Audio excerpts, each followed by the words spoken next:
Jam shumë kurioz pse prokurorët që u ngutën me një vrap mbreslënës të drejtohen kuvendit për masa ekstreme në ditët e fundit, nuk e mbajtën parasysh që si fillim jemi në një çështje ballë për ballë në gjykatën kushtetuese më 22 janar,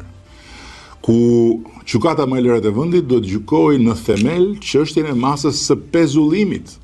antidemokratik të një anëtari qeverie me kërkesë prokurorie.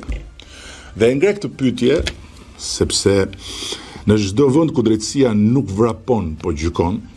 ajo do priste fundin e gjykimit për një masë para se të kërkonte një masë tjetër. Sepse shteti i drejtës nuk është shesh as për kashillëk mes pushtetet të pavarura, as për përsheshin e një pushteti në territorin kushtetues të një pushteti tjetër. Sot nuk e kam përgjigjen, por do vazhdoj të lexoj, do vazhdoj të mësoj dhe do vazhdoj të bëj të gjitha përpjekjet e mia që të kuptoj sa më mirë nga analiza e thelluar e simptomave të brutalitetit në ushtrimin e pushtetit gjyqësor.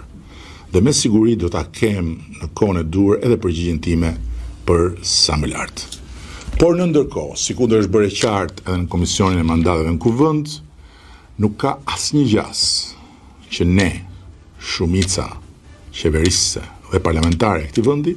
ta shqyrtojmë kërkesën e ngutur të prokurorëve për të autorizuar masa të reja ekstreme, të cilat edhe në dritën e raportit të ekspertëve të Këshillit të Evropës, edhe në dritën e raportit të Komisionit të Torturave të Këshillit të Evropës, edhe në dritën e shumë shkaje tjetër, janë vërtet për të marrë dhe për të gjykuar me shumë qetësi. Por jo pa mbaruar një herë me themel procesi që kemi hapur në gjykatën kushtetuese për masën ekstreme, për masën antidemokratike, për masën antikushtetuese të pezullimit nga prokurorët që sikur s'kishte ndodhur dhe s'ka ndodhur asgjë, erdhën me vrap